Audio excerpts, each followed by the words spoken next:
Coming up on Finance and Technology Insights today, Brian and I talk about Bob Iger's return to Disney, and I offer a helpful hint on checking the health of your email server.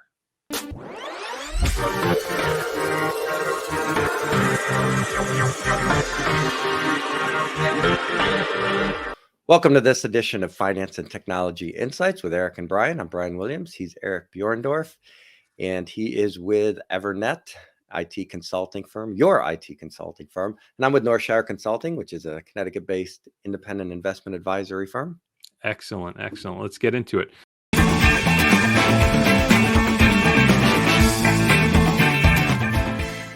Yeah, so we're going to talk about the CEO transition at Disney. So this was last weekend, so about 10 days ago. They removed Bob Chapek as their CEO and welcomed back Bob Iger. Iger, yep. So he's back. The issue was their stock was not performing well. It's underperformed the market as a whole. If you think about Chapek's tenure, I mean, he had to kind of walked right into the pandemic, and he was originally in charge of the theme park. So that's kind of his background. So, well, that seems unfair, doesn't it? It does kind of feel like a raw deal, but guy navigated through a storm, and then because the ship took some damage, they're going to jettison him. Yeah.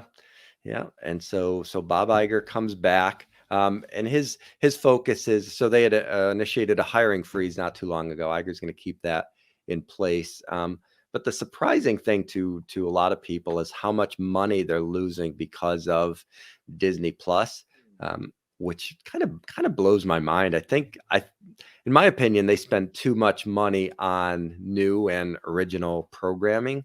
Because if you fast forward to the pandemic time, I mean, think about it. You've got a bunch of kids at home. I mean, they really could have just uploaded their existing library and would have sold a ton of subscriptions just for the first year of the program. Just agree, definitely. And you know how kids are; they watch the same movie every day anyway.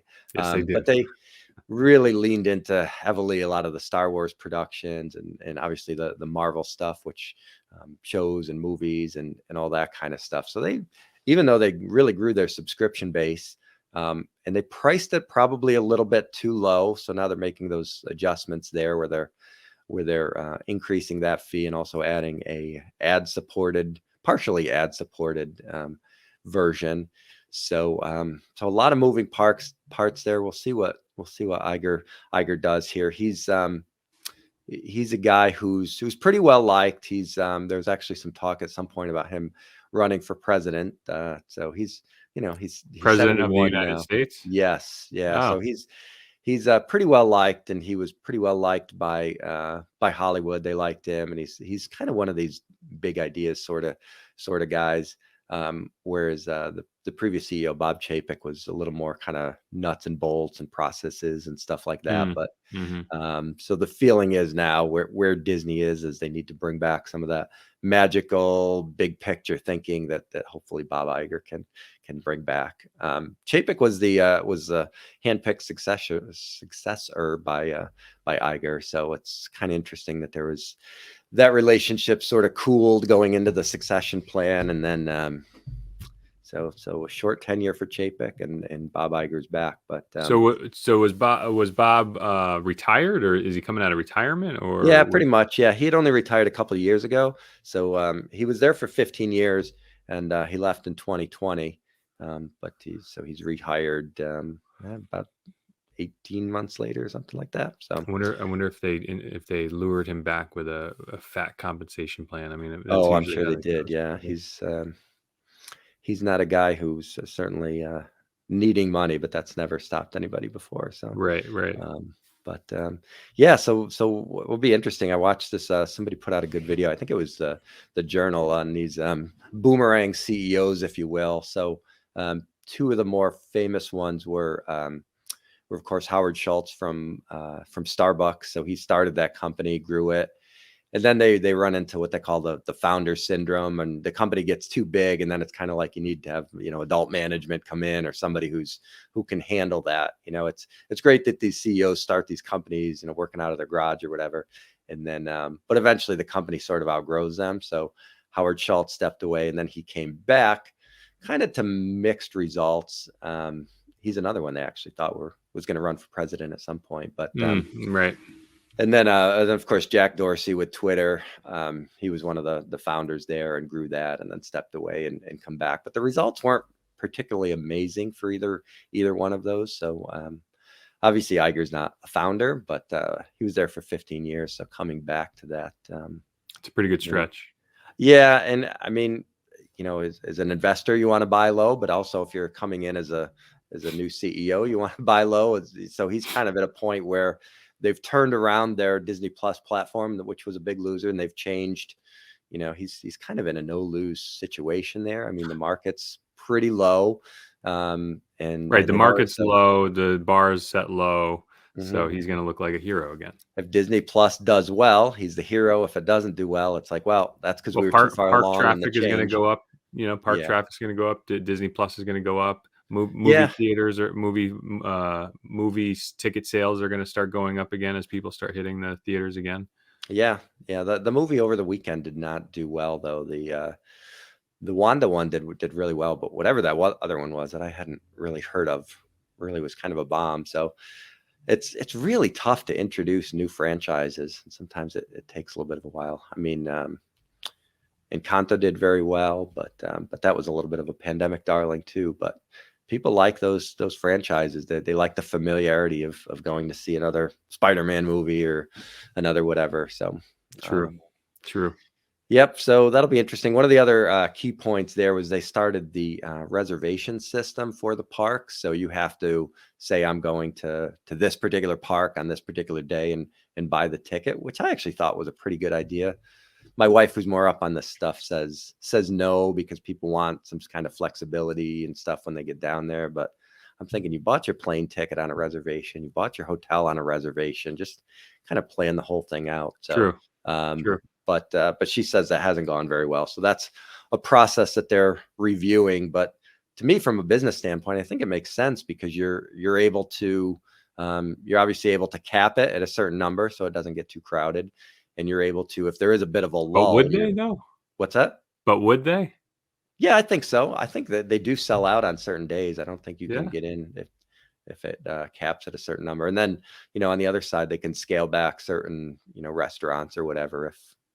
If there was a point where their ticket sales were down for a particular day, they might know ahead of time. I don't know. When we took the girls the past couple of times, they should have sold out because it was overcrowded. The food, the eateries were just like ridiculous waits, and I'm not a fan of the parks. I know. We've talked you and I talked about this before. Yeah, it's like the old Yogi Berra quote. It's so crowded, nobody goes there anymore.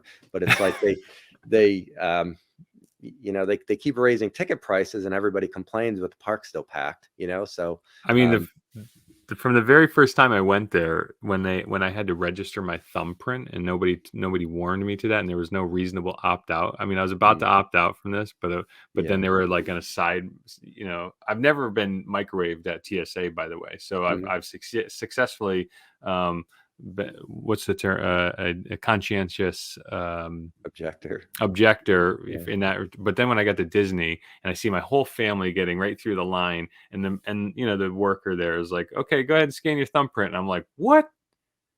It just set me off. I know. It put me off the brand kind of big time. And then when I got into the park and I was like, this is what Disney is. This is what it is. I know. Yep. If there's a family of 3, somebody's having a bad time. Oh, that's gosh. Unfortunately it was the awful ratio there. The Magic Kingdom, like I was like literally like, where are the places to sit down?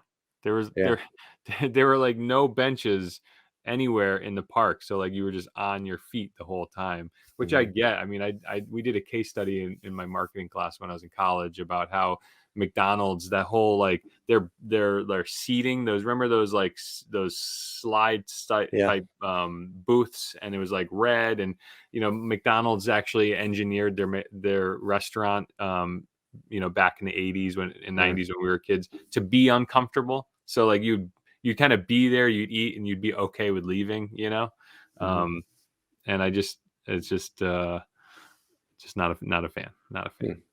Yeah. No, I know. I just pivoting quickly to LinkedIn. I just got an interesting interesting alert that came up. It says this is a guy who's looking to connect with me, and we've talked about it. Most of those are spam, but it says looks like we follow some similar people. Similar spelled wrong, but we'd love to connect, and it's SIMAR. Love to connect and hopefully learn some things about the employer-employee benefit space that I am ignorant on. Hope to speak soon. That's kind of an interesting message, sending out some vulnerability and hoping to learn something. So I'll accept that. But A always potential interesting to client see what. or just a business No, reference? he's another advisor. So Hmm. whatever. It says he's a financial advisor helping a certain industry. So, but I anyway, get kind of I, interesting. I get so many requests on LinkedIn for people wanting to boost my leads and drive and grow my business. I know. And you're thinking, well, if this is the way you communicate, that is the antithesis of what I want to do myself. So, yeah. The funny thing is, though, that in April, I did hire one of them for, I don't know, 2 or 3 months, and it was a horrible, and it was a company in Texas, like real people, real Mm, domestic US domestic people, and it was like a startup. Their processes were horrible, their engagement was horrible. I was like, "What?" mm. And I was like, "What are you guys doing?" You know? So, do you mind if I Yeah, let's transition? go. Yeah. Sure. So for me, my share today, and we're running long, and I know we're going to chop this down, so we'll still probably be under an hour. But my share is not a public news article, but I did want to hopefully try to bring value to the viewers today. And I'm going to start by telling a little anecdote. Yesterday, I received a phishing a hack or Mm, phishing attempt, a phishing email from a former client. Now, I will preface that this is a former client who helped start his law firm maybe 12 years ago. And we built his firm out, and he's grown wildly successful. It's a multi-attorney firm, and they were doing really well. And maybe about 5 years ago, um, he was having an incident, and he wanted me to. I had somebody on the road inbound, one of my most capable resources, and inbound, and he just threw a fit and wanted me to be there on site personally. And this was when I was transitioning out of the service team, so to speak. And I said, listen, you don't handle every case that your firm supports, and I'm growing a business where I'm not going to handle every case that my firm supports or my company supports. And he had an attitude about it, and he ended up finding a new IT vendor. Um, but his firm sent me phishing emails yesterday, and I emailed him and texted him. I said, "Hey, Tony, the your and I'm not going to say his domain. Hopefully, I'll get through this without I know revealing it's hard. revealing who it is. But I'll say, Tony. I emailed him, and I texted him because we're still friendly, actually, which is funny. But I said, "Hey, Tony, your domain just sent me some phishing Mm. emails, and I looked it up, and it was because his mail server is not properly configured, and Oh. it's not properly secured.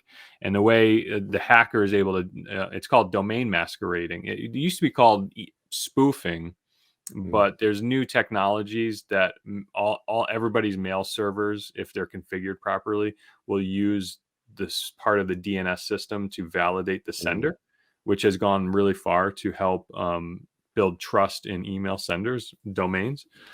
um, so yeah, I just thought it was I couldn't help but, how do I want to say this diplomatically? I couldn't help but feel vindicated that his new IT company doesn't is not configuring his mail server properly. I mm, checked it this morning, and I said, "Hey, this is the problem. This is what your vendor needs to do and hasn't done, and this is what the implication is.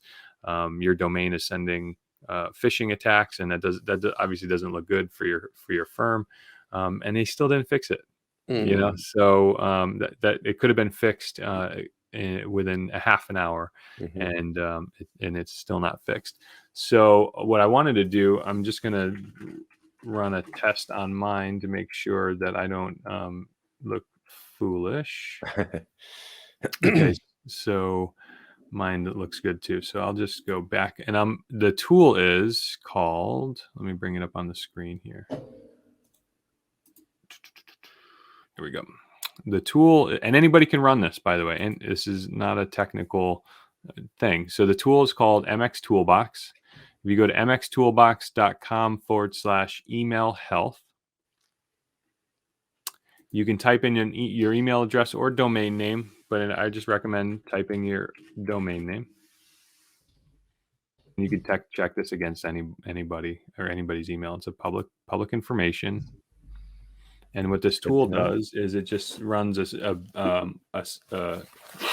comprehensive test against the configuration of your email domain. It shows if you've been blacklisted on the there's a bunch of email servers out there that will maintain a list of domains that have been known to send spam, and even if you're using email marketing improperly, you can often get blacklisted. And then there's a whole process to go to that list and then request removal. And then you got to make sure you don't do that again.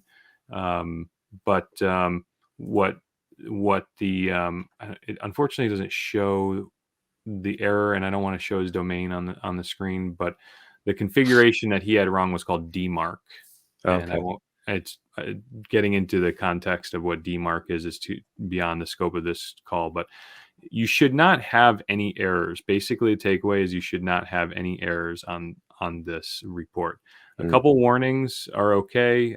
What I find is funny, we use Microsoft Office 365, so our mail does pass through Microsoft's email servers through Outlook.com. So this is likely just kind of par for the course if you use Office 365. This error, this warning I have here, and then the SOA expire value is out of recommended range. Actually, I'm going to have my team look at that and make sure that maybe there's a new standard or something that we need to just update. But it's not a showstopper. The warnings aren't a showstopper. And this SPF record is actually erroneous too. So that is a non-action item for us. So, but basically, you should not have any error messages here. If you do have any warnings or errors, bring it up to your IT guy. But these problems will contribute to being sent to people's junk mail folders, or outright being rejected or sent to their quarantine. So, and on the send side, it could result in your domain being masqueraded to send phishing attempts. So that's what I brought up there. No, that's really interesting. That's definitely a value add. Hopefully people will scramble to this and figure out what they have to do to fix it. But it's crazy that the Microsoft 365 will come up with a couple warnings. But yeah, we're gonna look into these actually and see if I can just make sure that this is tight. We do have a lot of services that send email on our behalf, so that's why we have quite a few SPF records. So that might not be fixable for us, and the SOA value, that's so low value from an issue standpoint. And then this is, like I said, Microsoft's email server, so there's nothing we can do about that. It has to act as an open relay. But I thought it was important, and I always like to kind of come at things with real world experiences. Wanted to throw some shade to a former client who is not receiving better service. Yeah, it happens. It's sometimes easier to throw some shade from the outside. I think if you went through every single one of my clients and looked for some I that wasn't dotted or T that was crossed, I'm sure you could find something somewhere. Doesn't necessarily mean it's systemic or major issue, but it is kind of fun. I had a similar situation. It was a few years ago. There was a plan in town, and I had kind of sent them. It was a pretty good sized plan, and I had sent them there was something on their filing that was very similar to another 401k that had just lost a lawsuit on. And I just I didn't want to sound like spammy, or a lot of the 401k stuff is a little alarmist. So I just sent them kind of a marketing email, and I said, hey, this is something we should take a look at. I never heard anything back. I sent another email a little bit forceful. And then the third time I just sent them a letter. I'm like, listen, I'm not asking even at this point for your business, but here's a couple things you should really be looking at. And I printed out the Bloomberg article, and I circled like what they got sued for. And I circled it on their 5,500 and on their audit report, and I mailed it to them. I never heard anything back, but right. But it's like, I tried to be as clear as possible on the last time. Like, I'm not even looking for your business. I'm just trying to help you out here. You're in town. We drive by you all the time. You should probably fix this.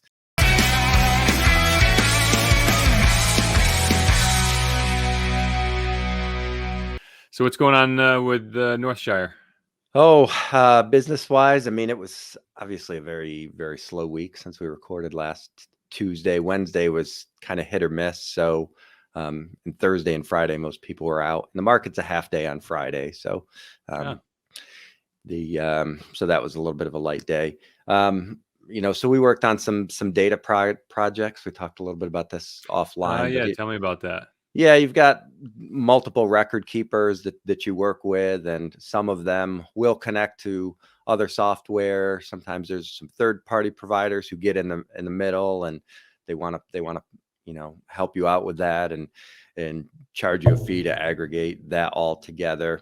And like so many other things, it's like it ends up not being what you want. Like the data it's either delayed or it's too late, or it's just not as clean as you want. And if 8 out of 10 of your providers are open to using these type of systems, that's great, but it's still not a complete system. So it really doesn't accomplish your goal. So kind of took a step back and say, all right, if I were to build this from scratch, what would it look like? If I were to just take a whole day myself and do these processes manually, what would that look like? And just kind of chart it out and spread it down. But as I did it, I was using Power Query, which is a super nerdy tool inside the Microsoft system. But what that allows you to do is do these things that you're doing to the data once, and essentially save that as steps, almost like a macro, but a little bit different.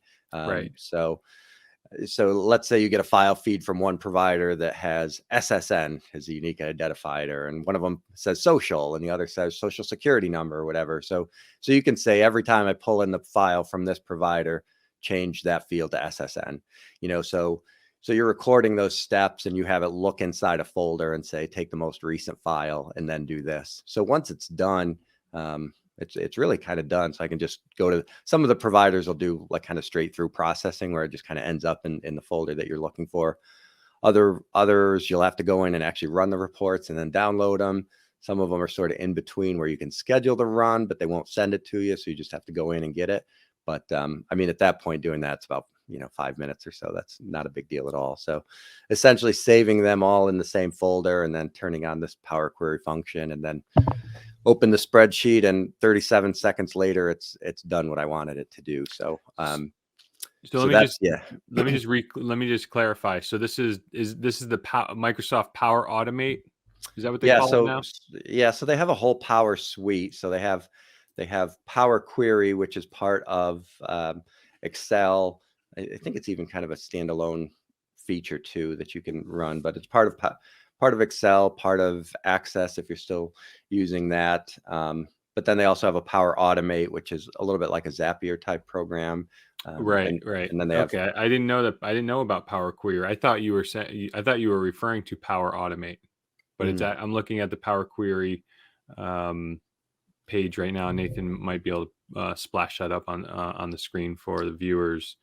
That's cool.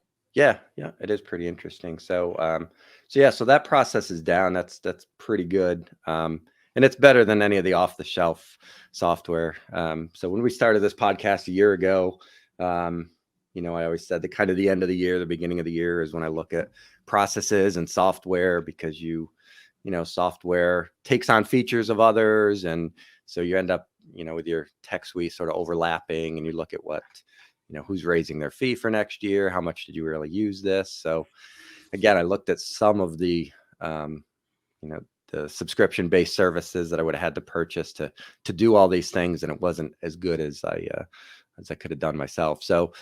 Or I did myself. So I think I texted you. I wish I had, sat down and kept track of my time on this project, but all in, it was probably less than 10 hours that I kind of poked at it Wednesday, Thursday. So when you say data source, what can you describe to us what do you mean by that?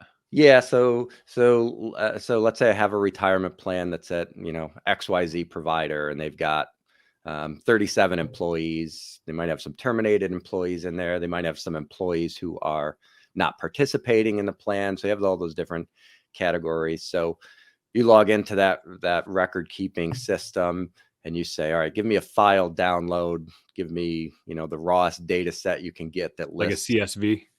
Yeah, CSV or Excel file, or some of them are XML if you want that. But CSV is easiest, at least for me, to work with in Power Query. So you get that kind of raw data in there.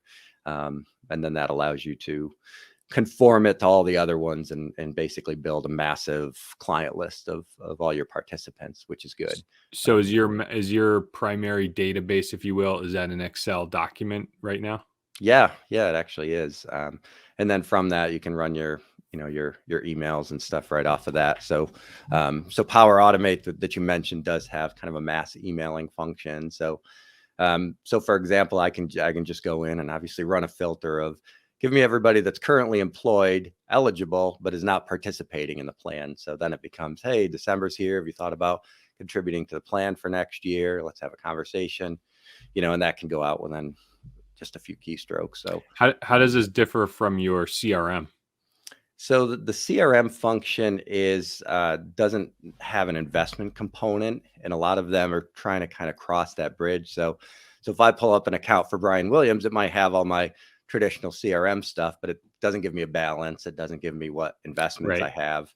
And then there's some investment type programs who will give me my investments and do a full breakdown of my allocation, but it doesn't necessarily have the data points of, am I terminated or am I? Is there a product in your space that does do both, and it's just cost prohibitive or not strategic for you? Sort of. There are some options, and they are getting better. But for example, I was working on helping an integration partner integrate with another piece of software that I used this morning, and they hadn't given him a sandbox account. So he was saying, all right, we sent the data feed here. It should work. I'm emailing him, telling him, no, it doesn't. And so it's like, I spent probably 4 or 5 hours just going back and forth, trying to get these two partners is doing air quotes, together to make this thing work. And it was something I was able to do a little bit easier on my own. So, yeah. So we use a lot of integrations to get our data moving across all of our platforms. And fortunately, we're not doing any, I say fortunately, we're not doing any, we're not using Excel or storing any data in Excel. I appreciate how powerful Excel can be, especially I have a team member on my staff that is a Excel nerd, and I appreciate you guys who are really, and you've helped me with Excel too in the past. But yeah, I'm not an Excel nerd these days, so I'm always happy to have it be in a proper database application. Yeah, I mean, data stuff is always a challenge to get all these systems to talk to each other. Some of them in our industry are intentionally difficult. They want you to go to, their site to get the information, and they view their participant or their account information as an asset. So they're not necessarily friendly with sending out a million different APIs to a million different providers. I was interested to learn this morning and working with the two integration partners that I was talking to, that they actually didn't have an API. It actually was a manual CSV, not manual, but it was a CSV produced that was saved to a server and then scrubbed at the other level, which I thought was pretty crazy, rather than just sort of some constant connection. But anyways, so those projects are kind of fun to do this time of year when the client stuff is a little bit light. So, and then that led me to do not necessarily a satisfaction survey, but a communication survey that I sent out yesterday. Mm-hmm. And I think that went pretty well.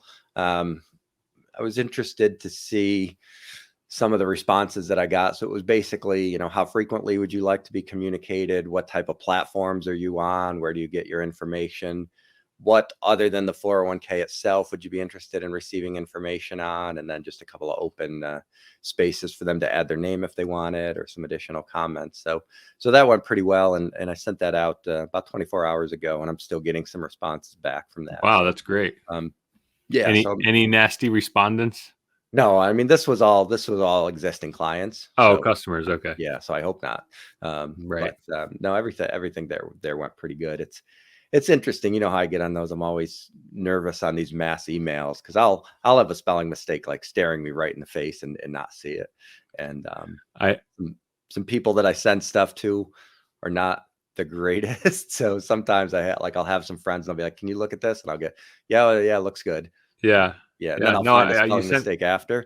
So, you but sent me the survey yesterday. It looked good. I trolled you with a response, but yeah, it was good. I think I should probably do something like that myself on my team. But yeah, it's good for you can add that in as part of your, if you're doing any kind of annual or quarterly reporting, that's a deliverable to the employers, because you do a little bit of work with the employees too. And if you're working with a bigger organization, they may not know the work that one of your team members is doing with one of their team members. It's a little bit of a compliance thing. It's a little bit of a communication thing. And some of it, obviously, when you're doing a communication survey like that, it's kind of to provoke a thought process like, oh, where do you get your information? Do you use Facebook groups or something? You're obviously leading them to the point of, oh, a lot of people answered that they do like Facebook groups or they do like LinkedIn. So here's our links to those platforms and stuff. So it's all good stuff. I was happy with the way that turned out. good. Yeah, that inspired me. I think I should probably put something like that together. As far as finger on the trigger, that I've shed that emotion. I have no qualms about hitting the fire button on a mass email anymore, and only because I did for so long. I was so afraid of alienating myself from clients and even future clients. And then I realized that every single time I send a mass email, I get new business, a new deal, something positive comes out of it, more positive than negative, actually. Oh, for sure. Yeah. And with the the beauty of unsubscribe links now, like they can curate their own messages going forward. So that's worked really well. Yeah, no, I 100% agree. For me, it's the grammar stuff. Some of it is the content. There's certain things that, when you run a business, and I'm sure this comes through your business too, you end up with clients that are a little bit like you in some ways, right? I mean, there's certain people you're going to connect with, there's certain people you click with and stuff like that. So let's say, for example, have you ever read one of those email studies that said if you put the person's name in the subject line of the email, like it gets better open rates? Now, I know for me, if I see that is a immediate signal that that's some sort of spammy thing, and I'm going to be turned Totally. off by that. I never do that. I wouldn't either, but all the data says that gets people's attention and it's more likely to be opened. So it's like, all right, well, what am I looking for here? Am I looking for an open rate, or am I actually looking for clients and people who are going to be a good fit with me? Just to take it to the extreme, like, well, the moron that's going to open that email with their name in the subject probably is not going to be a good fit for me, because I don't work with smart people. But and to that point, I have the last few months of my email campaigns have stopped using templates, like stylized templates to look, with borders and fancy design elements. And I've sent more personalized emails that look like I was literally at compose new email message, typing a new message to them. Yes, I do use a merge tag to bring in their first name. And I feel like that's kind of working for me, because we're such a relationship based service. I mean, we're a service provider, so it really helps. I'm seeing a positive kind of outcome with that kind of engagement. Yeah, then it's funny you mentioned that, because I had there's a nonprofit that I'm on the board of, and we started a few months ago to do a monthly newsletter. And again, it's that newsletter formatted kind of, with the different spaces and sections, which people use it as the template. And it looks good for newsletters. But the problem is those, they do, you've still, even to this day, got different devices and different browsers, and they all look different. And a lot of folks now using the dark theme, so it could look completely different. Right. Using the dark theme on a mobile device or even desktop. And then so on Saturday, we sent out an email that was kind of the newsletter style. It was kind of a cross between, Small Business Saturday and a preamble to Giving Tuesday. So that I did a little bit more newsletter to just say, we thank our small business partners that have donated and looking ahead to Giving Tuesday. And then today for Giving Tuesday, though, I did exactly that. It was just like, good morning, Eric, comma, blah, blah, blah, just simply paragraph style. And that was the only merge field that I used. And again, I know some people may not have first names in that system, so you get the space and the comma or whatever. But so it's so funny you specifically mentioned that. I actually don't put the comma after the name merge field in the event that the field is null. It'll just look like a general greeting, and then the next line. My software that I use, Zoho Campaigns through the Zoho CRM suite, I didn't identify it immediately, but they default code the data field or the static term guest or the static term customer. Oh.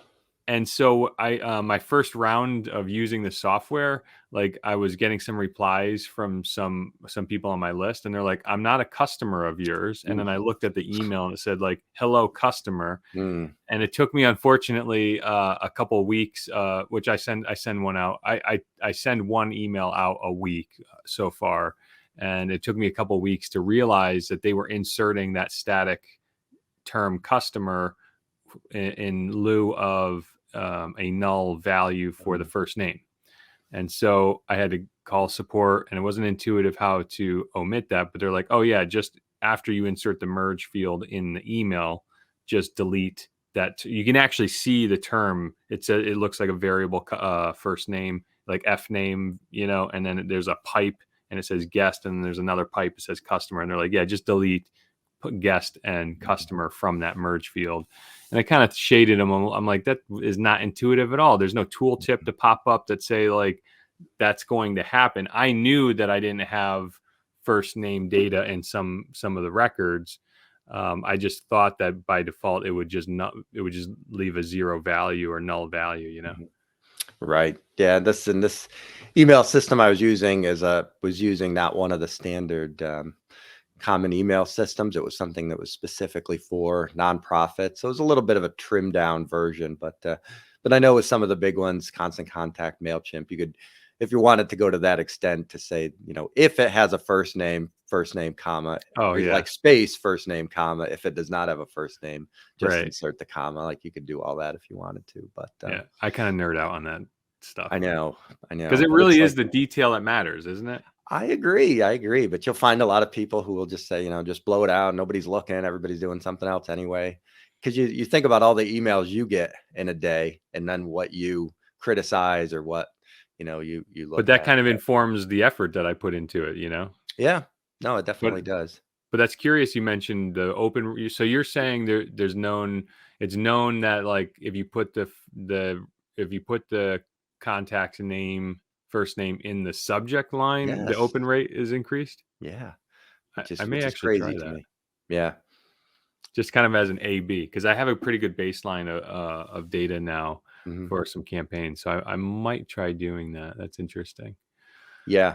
Right. And then I guess you run into that same issue though. If you don't have a first name, it could just, if you did a space or a dash or whatever, I don't know. Or if it was all caps, or as long as it leaves it null, like, is it just okay? No data, leave it blank. But my software was, like I said, had a static customer value. You know what I mean? If no value, add, customer, which was like, oh, it's cringe. It's like, yeah, I know. God. Worse than customer, prospect. Your prospect. Right. Or lead, right? Lead or prospect. Your lead. Yeah.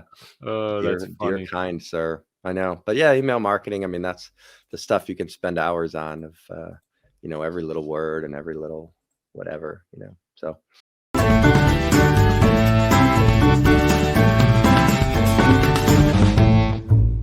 Yeah, I mean, in the same vein, I'm spending, I'm time dividing from managing the company, doing some high level consulting with clients still, and then I'm doing like probably 25% management, 25% um, consulting, and then 50% I'm building out a sales and marketing team.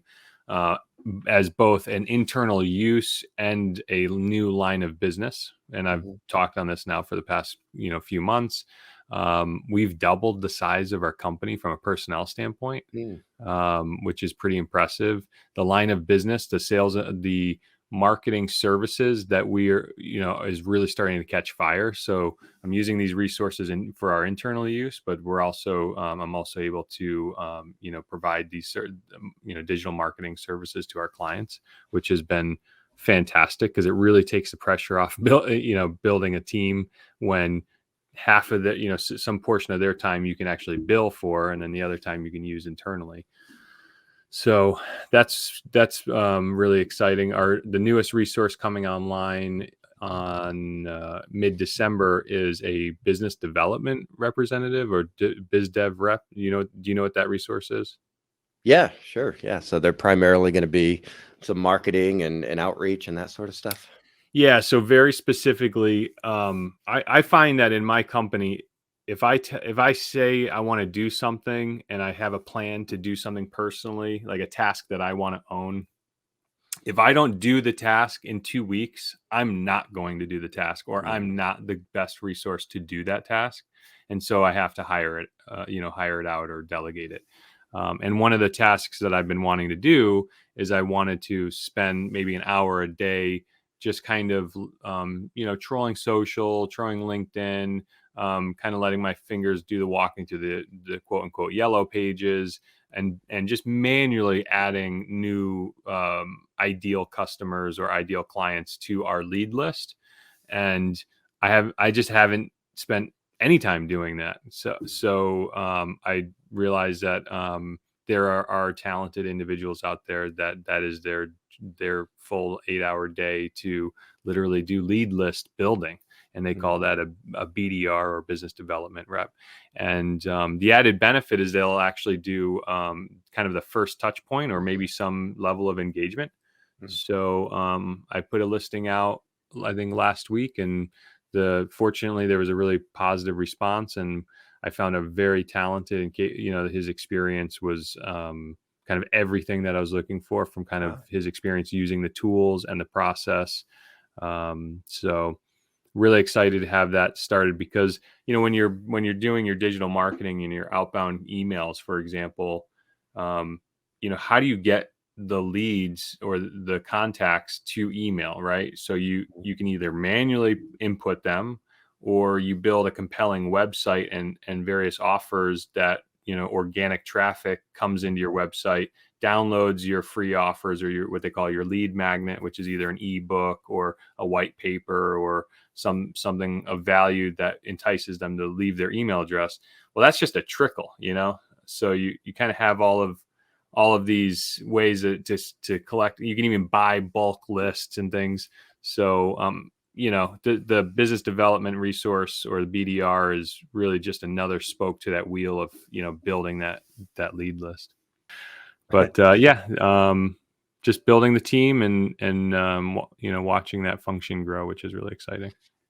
And have you put in any sort of, it's probably fairly early, but like performance metrics, not necessarily for him as an employee, but for the company as a whole?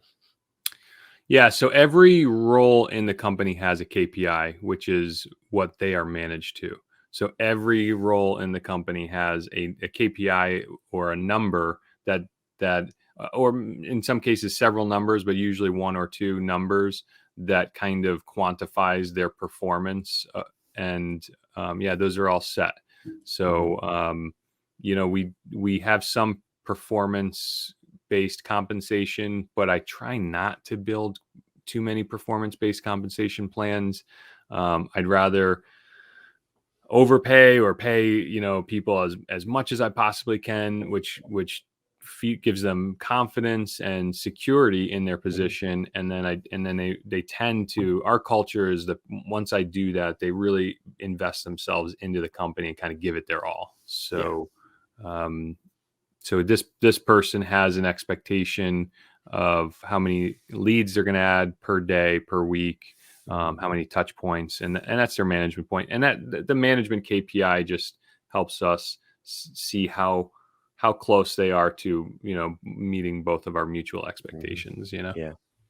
Oh, that's really good. You'd be amazed how many people are hiring and not even giving job titles or job descriptions or yeah, it's pretty crazy. But it's good that you actually have a system that's going to reward people for future work. Essentially, you're putting your trust in your hiring process and them as individuals rather than hanging some sort of goal, especially if it's a relatively new position and new systems and all that sort of stuff. So that's good. Yeah. And we also have a culture of kind of first in, last out, the FILO system, So like if you're the first in and you're building a function, a department within the company, and it requires bringing in new hires, like you have the first right of refusal to kind of move up in the chain of command. And do you, let's say we need to bring in another BDR or two, they will need training and they will need some level of management. So the first one will have an opportunity to have a managerial role there. So that's really good. Yeah. The other thing, just to touch on, is remember my Facebook and LinkedIn bomb groups? Yes, I do remember those. Yep. And that was remind me again what BOMB stands for. BOMB stands for business owner or manager. And I created bomb groups for all of the public or professional service companies, industries that we kind of touch on heavily. We have, I think we have dental, we have legal, dental, optometry or optometric, general health and general healthcare, and I think maybe a business general one. And I created these groups on LinkedIn and Facebook, and it's kind of funny, like these sorts of things kind of like stay at zero until they catch some momentum. And we've been marketing kind of heavily to the legal industry, just because like specializing in an industry kind of helps you like gain momentum in that specialization, So while we have clients in every industry, as we're building out a marketing function, we're starting the marketing efforts to the legal industry, and then we'll pivot to the other ones. But I just noticed the legal Facebook bomb group, which is trying to pull up it's facebook.com/groups/law firm bombs, BOMS, no space there. Nathan will hopefully put it up on screen for us. And I just noticed that we have 60 members as of today. Hey, that's pretty good. Yeah. So how are you screening members on the way in? So how are you approving them? What's that process? So I need to review that for sure, because I thought I had it so I had to explicitly approve members. But I'm noticing that I do get the notice to approve or decline new member requests. Okay. But yet I think that's a soft approval. So I think they can come in and then I have an opportunity to reject them or implicitly or explicitly approve them. Unfortunately, the reason why that needs to happen is because there's the whole spam issue of spammers and bots and things. So yeah, I have to go through the list because I'm seeing a bunch of members that I haven't approved explicitly. Yeah. So and then there's even some people who've posted that aren't members. So I do have to go through that and clean that up a little bit. Yeah, there is certainly a rhythm and a cadence to it of approving group members and things like that. I'll usually wake up in the morning, and I wake up pretty early. So if somebody requested access 2 hours ago, that's usually a little bit of suspect, if they're doing it at 2 a.m. or something like that. One of the things you can do is it'll show you what other groups that you have in common and what other groups they're in. And if they're in like some wacky groups or something, I'll know right away that that's kind of spammy. Right. You'll notice too, there'll be like a wave of people that come in like with this. So I ask, how did you find out about this group? What are you looking to learn? I ask one of those math questions, like what's 11 plus 14 or something, to get them to prevent some of the bot stuff. So if they answer those questions wrong, or a lot of times I'll get a series of, you'll get 3 or 4 people try to join the group and they'll have the exact same answers to them. So, Right. so those can be kind of spammy, or Tell us, they'll use the same email address. And tell us again what your group is. What's the URL? yeah, so we're 401k and beyond. If you So that search would be that, it should come up. facebook.com/groups/ And then it's 401k participants. 401k participants is the name of the group. Yep. Okay, so hopefully we'll put that on the lower third as well. Yeah. So they, so we've got about 2,100 members.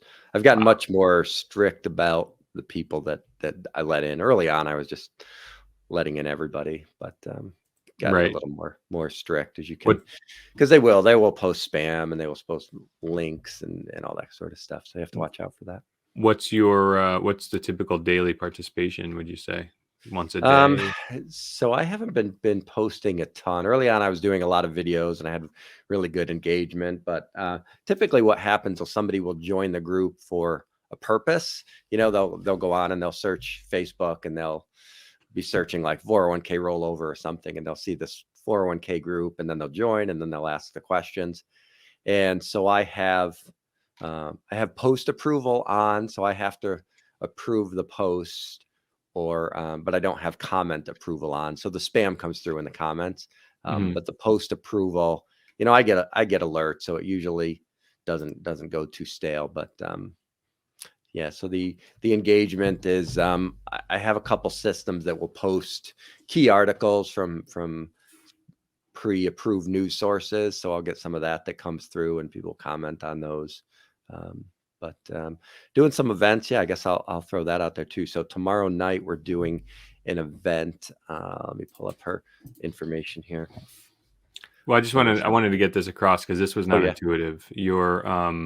Your group is called 401k and beyond.